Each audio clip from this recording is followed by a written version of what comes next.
So today's lecture is about connecting devices and VLANs or virtual LANs.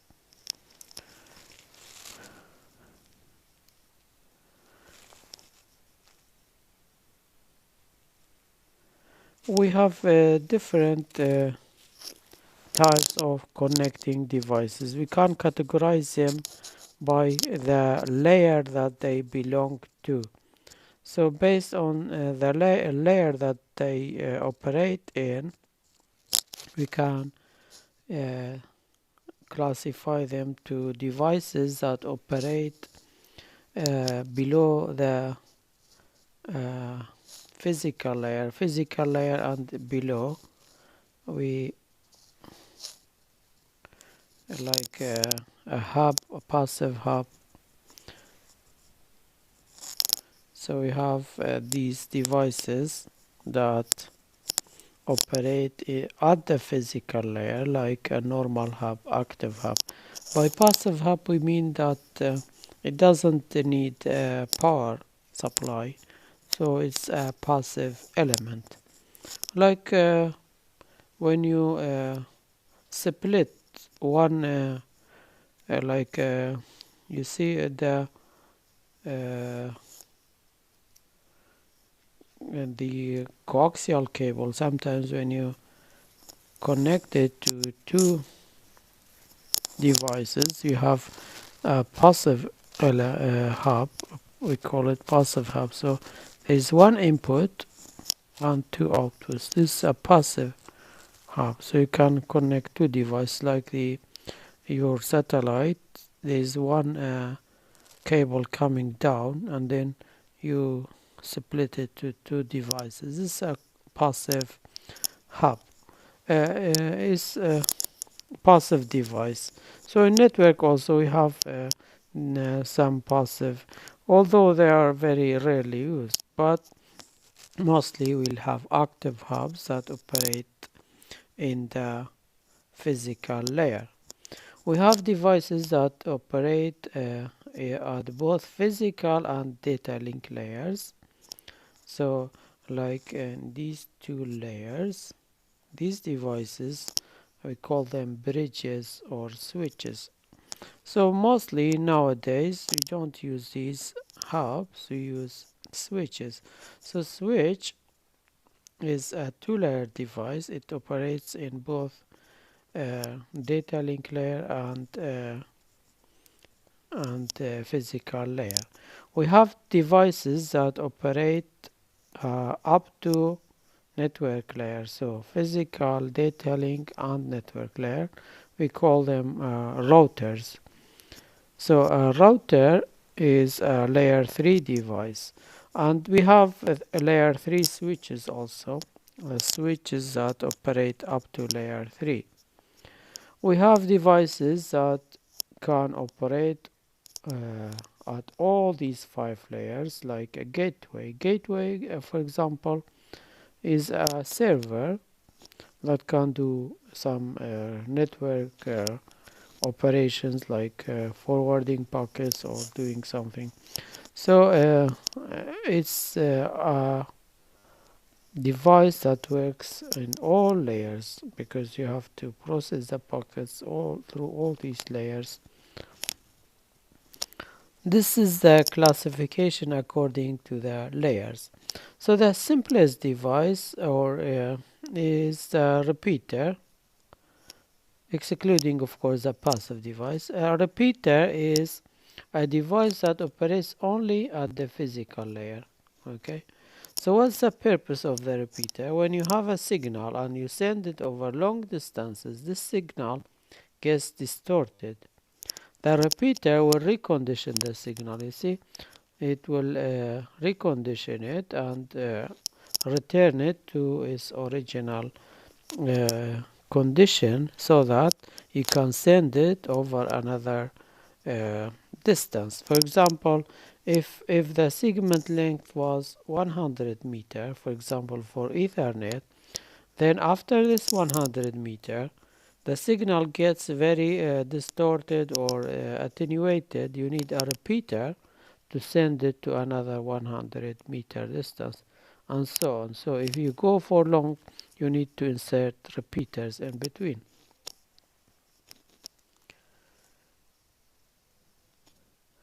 A hub is, you can think of a hub as a multi-port repeater. So you can think of it as a multi-port. So if this is 100 meter, this also can be 100. So it can, this hub works as a repeater also. It will recondition the signal at each of its all ports. Hubs can create multi-level hierarchy as in switches. So if you have this hub, you have another hub that connects and so on. So you can create a hierarchical star topology using hubs. If one port of the hub is broke or is not, or the device connected to one port is not working, it will not affect on the other devices. It's a star topology connection. But the thing here, if you this one sends a packet, for example, or A in this case sends a packet to the port of the hub. The hub does not know where to forward the packet, to which port. It will copy the packet to all, or forward it to all of its other ports. So the packet that comes to this port will be forwarded to all other ports. If, for example, this one sends a packet, this packet will be forwarded to this and to this and to this port also. The hub does not know if, for example, you, A, is sending to B, D.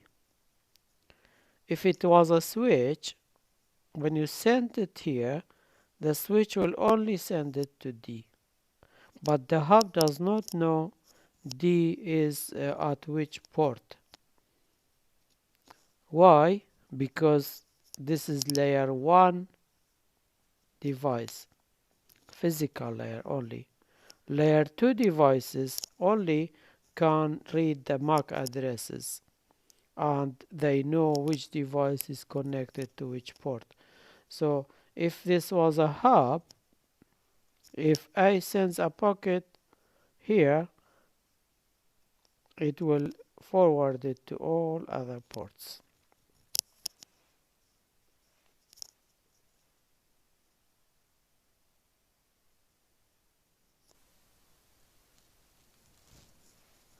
So we have to know the difference between the operation of a hub and a switch. Although we no longer use hubs like before because switches are getting cheaper, so but still you have to know what's the difference. A hub, if you send a packet to one of its ports, it will forward it to all other ports. But a switch, if this packet is intended for C, it will send it to port that C is connected to. It will not send it to this port or this port. That's the difference. A hub does not have a filtering capability. It does not have the intelligence to find from which port the frame should be sent out. It will just forward it to all other ports. A hub or a repeater is a physical layer device. They do not have a data link layer address, and they don't check the data link address of received frame. Therefore, when you send the packet here, it cannot go to layer 2 and process the MAC addresses. It will just forward to all other ports. So it does not have filtering capability. But switch is different. Switch operate in both physical and data link layer. as a physical layer device. So the switch is still works as a repeater. So if this is 100 meter for Ethernet, you can use the switch to extend. So this is the total distance is 200, but because there's a switch in between, they can communicate. So the switch works also as a repeater. It regenerates the signal. As a data link layer device, the switch checks MAC addresses. So when this device sends to this device, the switch will know what is the intended destination, because in this packet, when you send it, there is source and destination MAC address. So the source is here, the destination, the switch knows, it creates a table address port. So it knows that this device is connected to port number 4. So it only forwards the packet to port number 4, and port number 3 and 2 will not receive. Of course, there's advantage here. You see, you are reducing the traffic, okay? Because in the other one, this traffic was all useless, just creating extra traffic.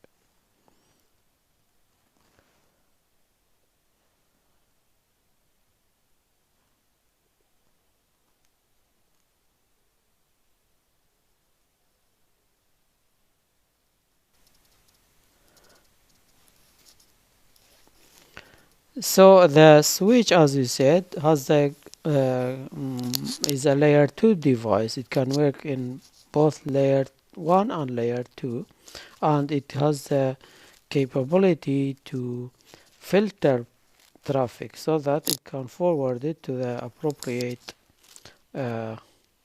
port. We have also the term transparent switches. A transparent switch is a switch in which the stations are completely unaware of the switch's presentation or existence. If a switch is added or deleted from the system, reconfiguration of the station is unnecessary. So let's talk about this point. So if you see, this switch has a table, address table, inside its program. It knows that this device is connected to this port. This device with this MAC address is connected to port 4. This MAC address is connected to port 3. So what happens if another device, instead of this one, another one is connected to this port with another MAC address? Or what happens if you remove this switch, which has this table now, and put another switch, a new switch? What happens if this switch is broken? Put another switch. Are you going to configure it manually so that you say port 1 is connected to this, port 1 is connected? You are not going to do this manually. The switch will learn by itself that this device is connected to this port. This is called a transparent switch. According to IEEE 8021D specification, a system with transparent switches must meet 3 criteria. Frames must be forwarded from one station to another. Okay, the forwarding table is automatically made by learning from frame movements in the network. Loops in the system must be prevented. We'll talk about this later in this lecture. So these are the 3 specifications of a transparent switch or learning switches. Early switches had static switching tables. So in static switching table, you have to enter these manually. Each port, what device is connected to which port. Administrators would manually enter each table entry during switch setup. If a station was added, deleted, the table had to be modified manually. The same was true if the station's MAC address changed. If you connected another device to some port, then you have to manually change the MAC address of that port. Learning switches avoid this problem. Dynamic table maps addresses to ports automatically in learning switches. To make a table dynamic, we need a switch that gradually learns from the frame's movements. So as the frames move between devices, the switch will learn to create this switching table. The switch inspects both the destination and source ports, source addresses in each frame that passes through the switch. The destination address is used for the forwarding decision. The source address is used for adding entries to the table. So when this device, for example, if it's the first time this device sends a packet to this port, the switch will inspect the packet. It will see that its source MAC address is this one, so it will store in the table that port 4 is connected to this MAC address. And the same, if this one sends a packet to this port, then it will learn the MAC address of this port. Therefore, the switch can automatically learn the ports MAC addresses are connected to each port. So how this learning process happens? When the station A sends a packet or a frame to station D. You see here, station A sends. The table is empty now. The switch, let's say, is new. That network is just started, okay? So the table is empty. Now A sends a packet or a frame to station D. The switch will learn, because this frame contains source MAC address, which is this one, and destination MAC address, which is this one. The switch will add this entry because it knows that this packet coming to this port, its source address is so this MAC address is connected to port 1. Okay, now the switch needs to forward this frame to D, but in the table the switch does not know where is D located or at which port. So what the switch will do, it will forward it or copy it to all other ports, because it does not have the address of or does not know D is connected to which port.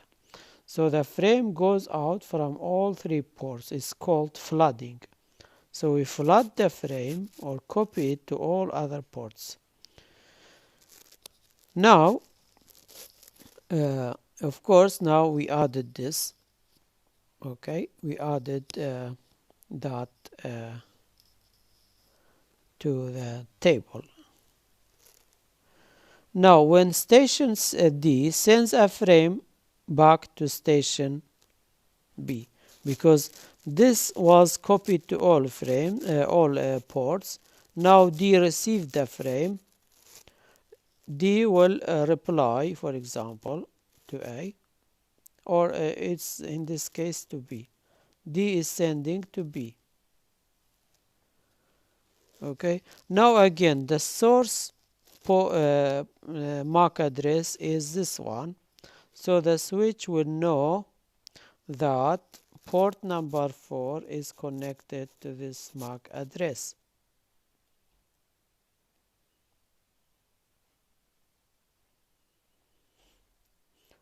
Okay, the switch has no entry for B, therefore it will, because it does not know B is connected to which port, so it will send it to this one, send it this one, send it this one. The switch now also adds this entry to the table. Now is new entry added. The learning process continues until the table is complete. When the table is complete, any time this one sends a packet to this port and the destination is this one, the switch will not flood. This will not happen. It will only send because it has the table, complete table, and it will forward it to the appropriate port only, not to all other ports.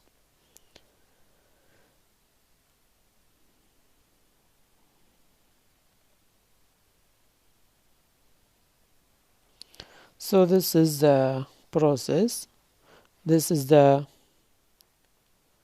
original table of a new switch. There is nothing inside. Now A sends to D. You see A.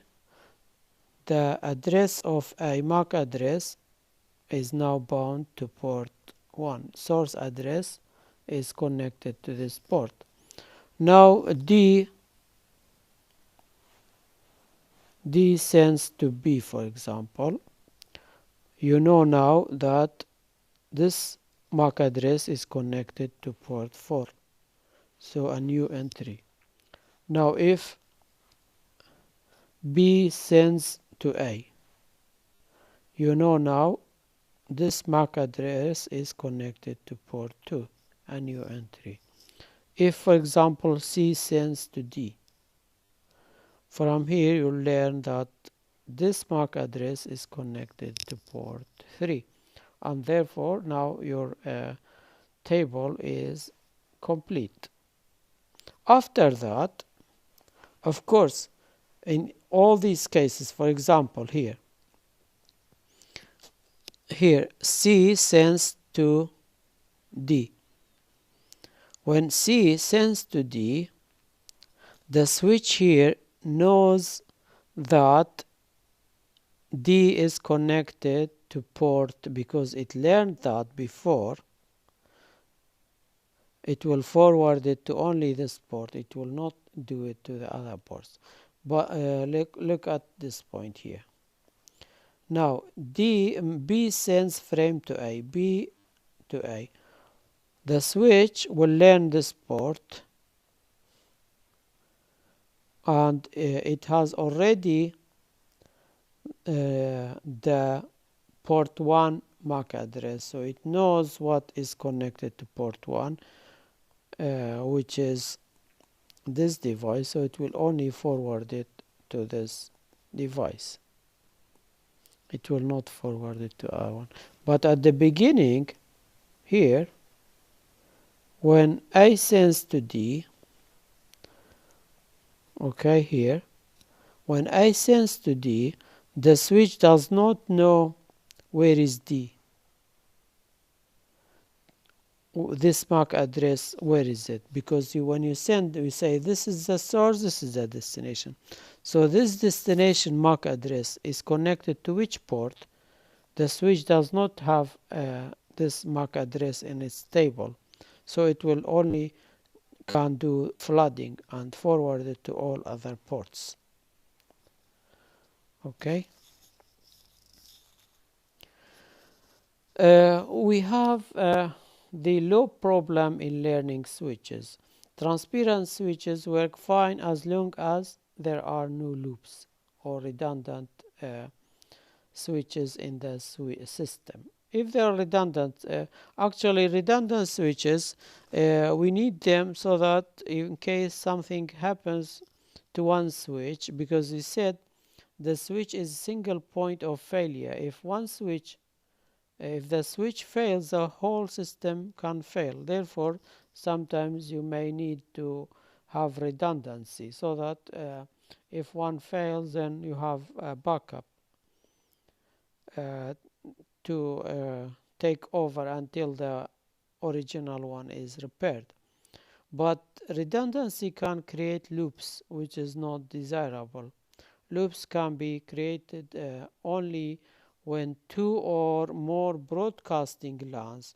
Broadcasting LANs means the LANs that have hubs, not switches, are connected by more than one switch. So let's see, this problem can happen. This is a hub, and this is a hub. This is a switch, and this is a switch. In this scenario, loops can happen. You see, we have two LANs, broadcasting LANs. This is a broadcast domain. You see why we call it broadcast? Because when C sends a packet to this port, this is a hub. It does not know what is the destination, is the intended destination. It cannot check layer 2 headers. So it will just broadcast it to all other ports. Therefore, we call this a a collision domain. Okay, we call this a collision domain because this packet that C sends can collide with a packet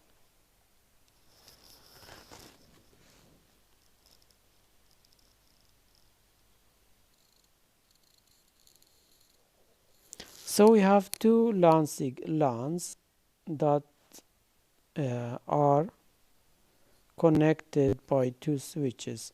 You see, these are redundant switches. So if you don't have this switch, these LANs can communicate with one switch. But why we need two of them? Because maybe this one will fail. Then if there is only one, there is no communication. So the other one will take over and do the communication if you have two. So this is a redundant switch. But this can create the loop problem, which will we explain now. So let's say that how this loop happens. Let's say that A sends a frame to D. So A sends a frame to D. The source is A, destination is D. D is in the other LAN. Okay, this is a hub. Okay, so when the packet is received here, it will be copied to all other ports, and then it come here and come here. So both these switches will receive this frame. I sent a frame to D. Okay, because this is a hub, it will flood it or copy it to all its ports. So this port, which is connected to the hub, and this port connected to the hub, they will receive that frame. Now the switch will check the destination is D, is connected to which port. It just started, this table is empty. Okay, so it does not know D is connected to which port. Okay, so it will of course go out of this port, and this one also go out to this port. Therefore, you see here the hub, if we check here, the hub, when this packets enters here, it will copy it to all its ports, and this one will also receive it. So let's follow step by step here. It's explained. So now both switches receive the frame and forward the frame. Of course, they will forward it. This one will forward it this way, and this one will forward it this way. So let's see this one. This one forwarded the frame this way. Now the frame is copied to here and to here and to here. Okay. Now you see there is another one frame came from this switch, so we have two copies of this frame on this LAN, okay, because one came from this way and then one from the other way. Now when the hub will receive the frames and then send it this way, because it does not know which port to send it. It will send it to all the other ports. So when it receives from one port, it will copy it to all other ports. Now the destination is still D. The source is A, destination is D, but the switch still does not know where is D. So it will again send it over, and this one will send it. So every time you create more packets and more packets until the network is fully loaded with useless loop traffic packets that they are circulating. This is called a looping problem, a loop problem. We have, if you have a transparent switch, it should be able to avoid this problem. The IEEE specification requires that switches use the spanning tree algorithm to create loopless topology. In graph theory, a spanning tree is a graph in which there is no loops. In a switched LAN, this means creating a topology in which each LAN can be reached from any other LAN through only one path. So we'll learn this in the coming slide. The physical topology of the system is not changed, only the logical topology is changed. What does that mean? So when you do this, the physical connections will stay the same, but internally, for example, you can disable this port so that there is no complete loop, because this there will be no connection between these, logical connection. There is cable, but internally the switch can disable this port, therefore it will prevent the loops, or maybe it will disable this port so that there is, so it depends what, maybe you disable this port. So let's learn how we do this, how we create this loopless or no loop logical topology. The physical will stay the same. So if we have both LANs and switches are shown as nodes here. You see, here's a switch, is a LAN. So you see, we show them as nodes. Connecting arcs here is arc, here arc of show the LAN, the connections of LAN to a switch and vice versa. So LAN to switch is arc, LAN to switch to LAN is arc, and so on. These are arcs. To find the spanning tree, we need to assign cost. So each of these arcs or edges, we assign them a cost. So if you go in this direction, for example, the cost is 1. If you go in the other direction, the cost is 0. The interpretation of the cost is left up to the system administrator. So you may say this cost is the number of switches or hops.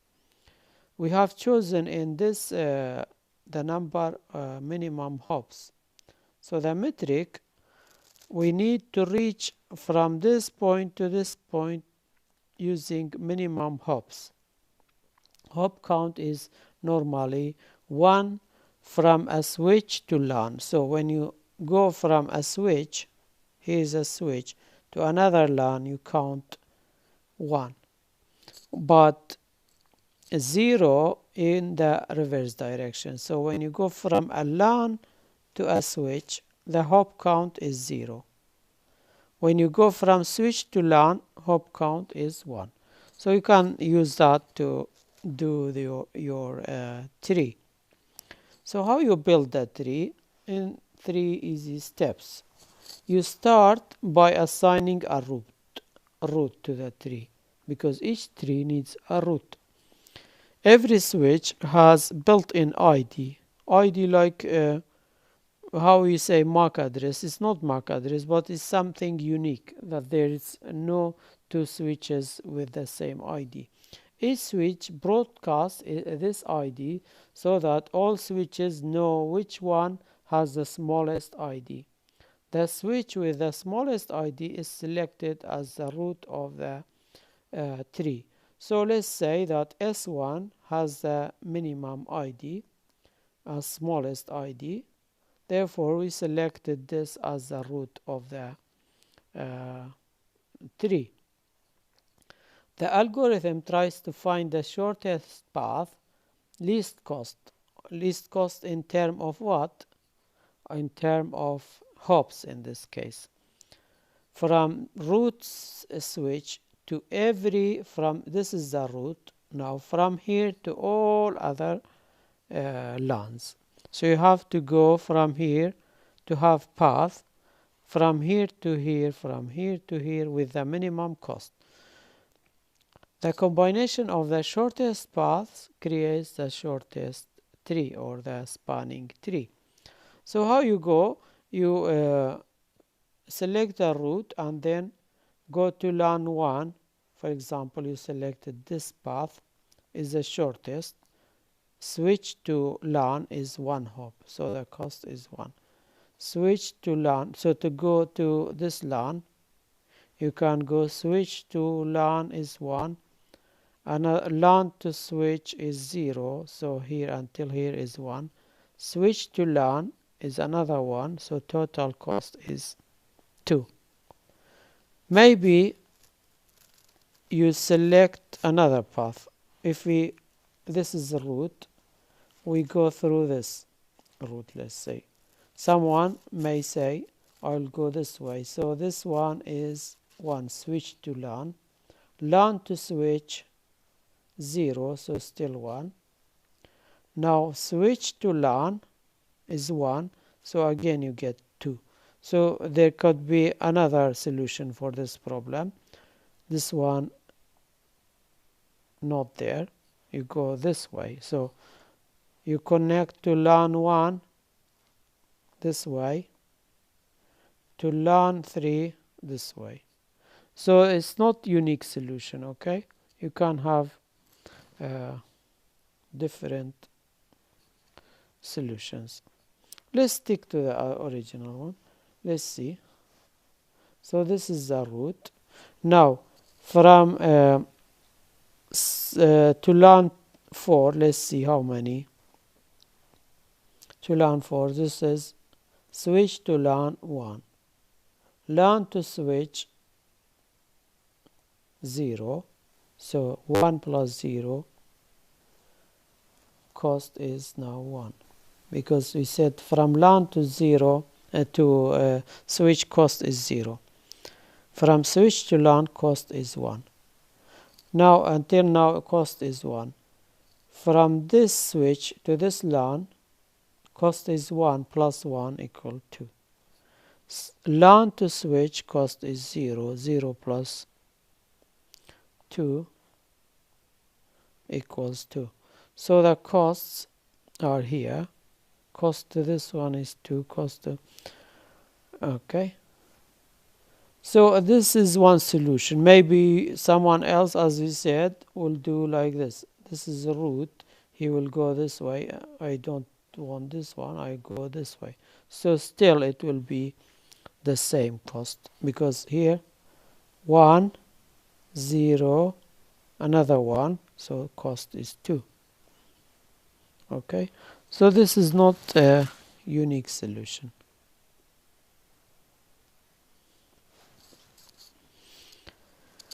So based on this spanning tree, let's see that we get this spanning tree. Our solution is this spanning tree. Our physical topology is this. All these connections are available.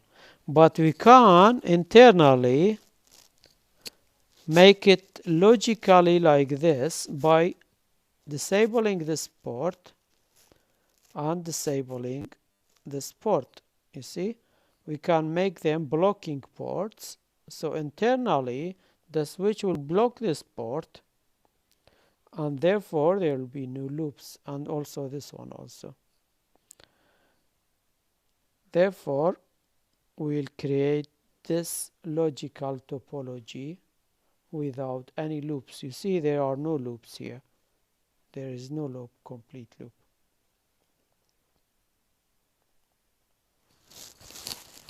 This is how we make a spanning tree. Note that there is only one path from any LAN to any other LAN in the spanning tree system. This means that there are no loops created. Each switch is equipped with a software package that carries out the process of creating and updating the spanning tree dynamically. So you are not going to do this manually, make this manually, do the diagram, and then go and program the switch to make this blocking port, make this blocking port, and so on. Make this blocking port. It will automatically do this by itself, okay, dynamically. If you update the circuit, it will also update its spanning tree. The spanning tree is updated when there is a change in the system, such as a failure. So for some reason, if this, for example, if this link fails for some reason, the spanning tree algorithm will update itself, and maybe this blocking port will be enabled again, so that the communication will be okay. And there, for example, if this port and this port broken,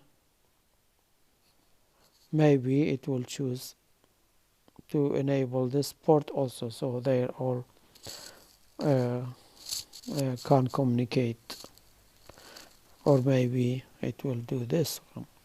So of course you have to choose the ones with the minimum cost. The minimum cost means, you see, for example, switch to LAN is 1, here is 0, so 1, until now here 1, to switch to LAN another 1, so 2, now LAN to switch 0, so 2 until here. If you go this way, you get 3 cost. Maybe it still will be the same. So if these ports, maybe you can find, you will not use this anymore. You can do this. If these two break, you can, for example, do this. So there are different solutions. We can create, have some examples if you want. The advantage of switch. A link layer switch has several advantages over a hub.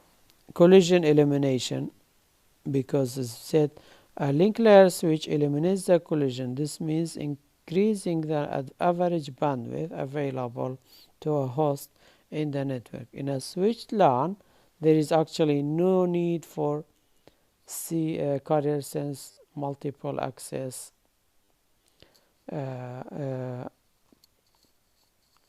because there are no collisions, okay? But normally you still may use it for backward compatibility issues. Connecting heterogeneous devices. A link, so this is another advantage of the switch. A link layer switch can connect devices that use different protocols at the physical layer. like different data rates and different transmission media, as long as the format of the frame, Ethernet frame, and data link layer does not change. A switch can receive a frame from a device that uses twisted pair cable and sends data at 10 megabit per second and deliver the frame to another device that uses fiber optic cable and can receive data at, say, 10 gigabit per second. Normally, switches will have ports, normal ports,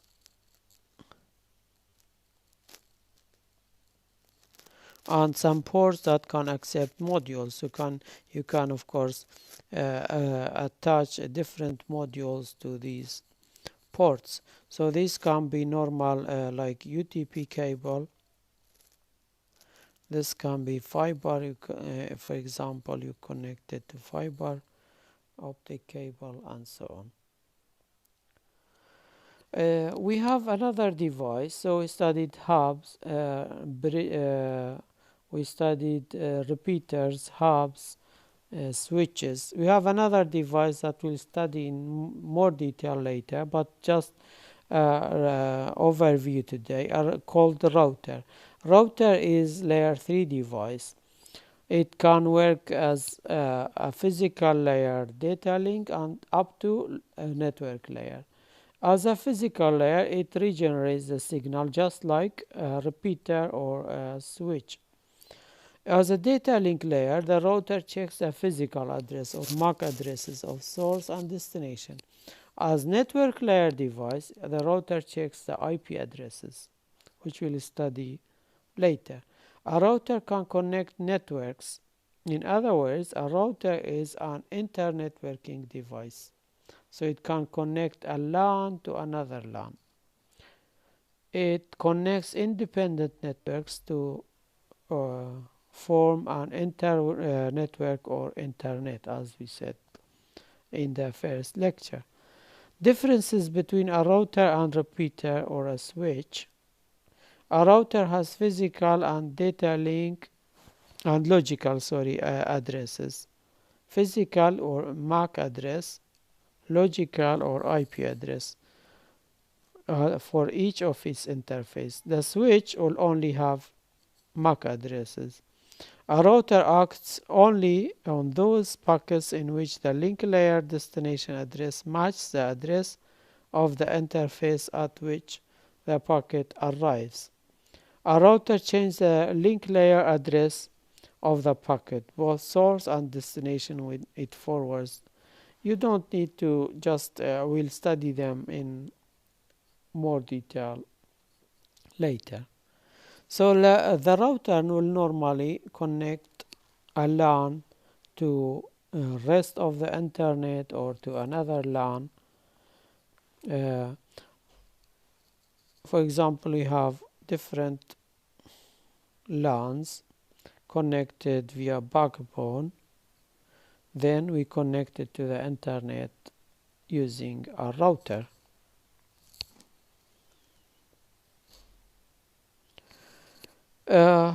We talk about virtual LANs or VLANs. VLANs are very important and very useful. A station is considered part of a LAN if it physically or geographically belongs to that LAN. So when we say this computer is in this LAN, we mean it's physically in this LAN. It's connected by cables, it's positioned in the same building. But in VLANs, the configuration is done by software, not by physical wiring to connect stations belonging to different physical LANs. In a switched LAN, change in the work group mean physical change in a network configuration. So if you have a building, for example, this network in one room let's say now this where group 2 is another room, group 3 another room. So if you wanted to move this person from this group and join this group, you have to disconnect, for example, this cable from this switch and go and connect it to this switch or hub. This is and you move, of course, maybe you'll move his computer to this room. This is a physical topology change, but you can actually do that with VLANs without moving this. If these are switches, we can configure them so that we move this to this group without even changing this physical connection. For example, here, this is an example of a VLAN. You see, the switch can configure its port so that devices connected to this port, this port, this port, say this port for example, belong to this VLAN. Devices connected to this port and this port belong to VLAN 2. If you wanted to move this device from this VLAN to VLAN 1, for example, you don't need to change the cable, you don't need to move the cable, you just configure the switch so that this port, configure it so that this port belongs to VLAN 1. You can program it so that you say, I'll say this port and this port belong to VLAN 3. So this port, for example, this port belongs to VLAN 1. You can configure it by software. You don't need to do any hardware or physical change.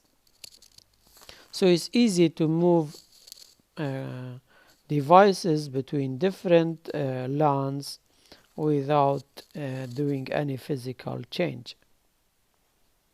Therefore, it's very convenient to use VLANs.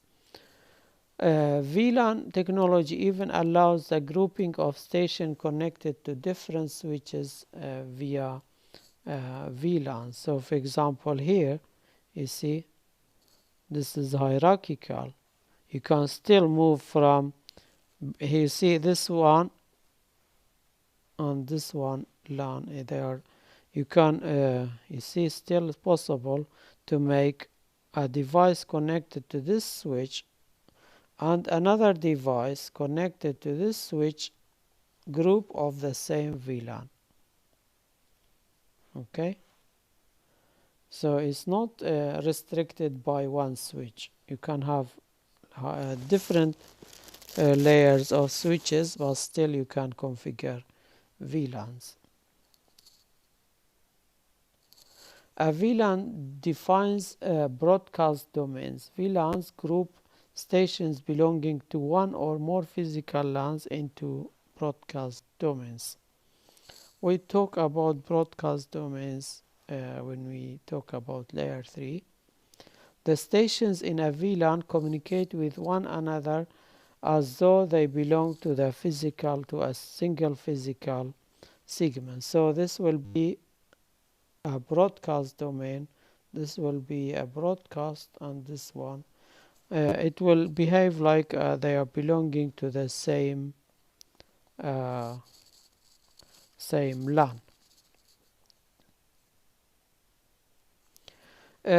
Vendors use different characteristics to group stations in a VLAN. They can use interface numbers,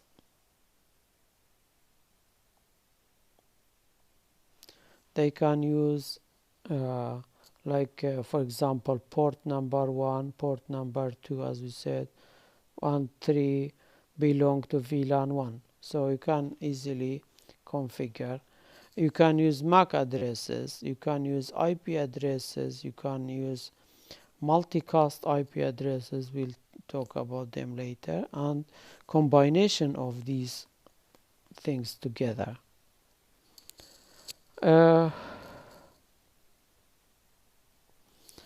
You can configure VLANs manually or automatically or semi-automatically. In the manual configuration, the network administrator uses the VLAN software to manually assign the stations into different VLANs. If you want to move one device from one VLAN to another, you can configure it manually. Note that this is not physical configuration, you just change the software, so it's logical configuration. It's just like changing the membership. You are not going to deal with when you want to move this one from this VLAN to this VLAN, okay, or let's say this one from this VLAN to this VLAN. You are not going to remove the cable from here and go connect it to this switch. You just reconfigure the switches to tell them that this device belongs to VLAN 3, not VLAN 2 anymore. Okay, so it's physical logical configuration. You can configure VLANs automatically. The stations are automatically connected or disconnected from a VLAN using criteria defined by the administrator. For example, the administrator can define the project number as the criterion for being the member of group. As we said here, you can use different criteria or characteristics to assign membership.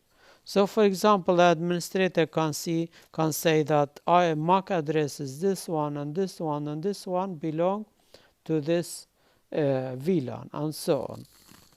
So you can do that automatically, and if a device, if you configure it automatically, so if this device connects to this switch, it will be automatically assigned to this VLAN 2, even if you move it. But if you do it manually, maybe if you move it to another switch, it will no longer belong to VLAN 2. You have to configure it again manually.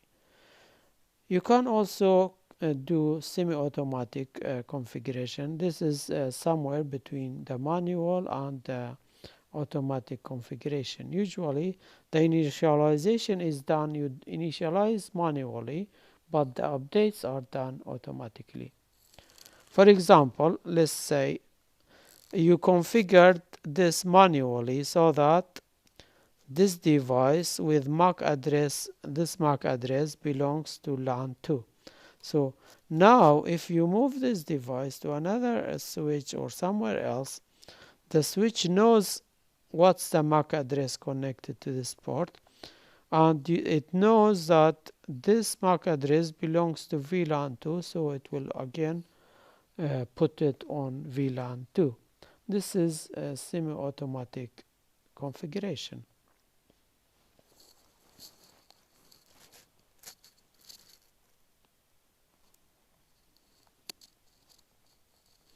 So what are the advantages of VLAN? There are many advantages actually for VLANs. They can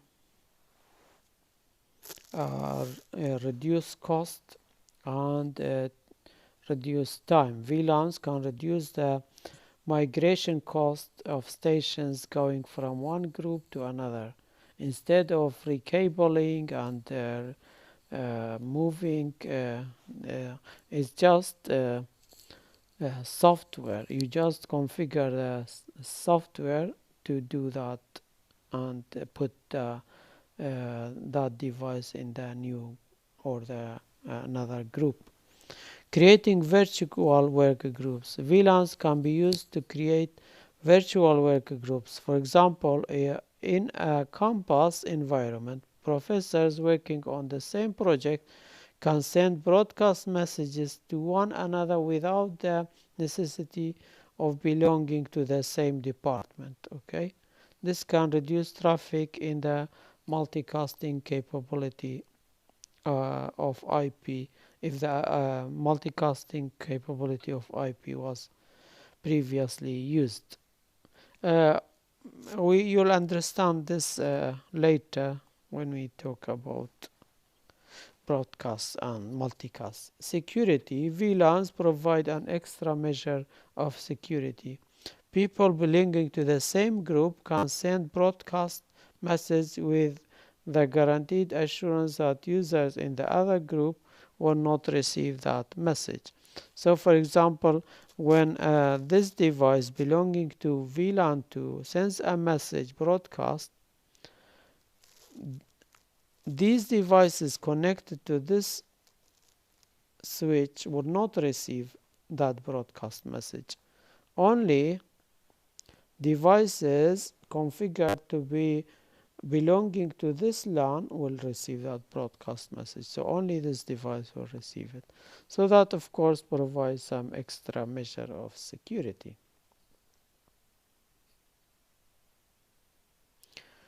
And that's it. Thank you.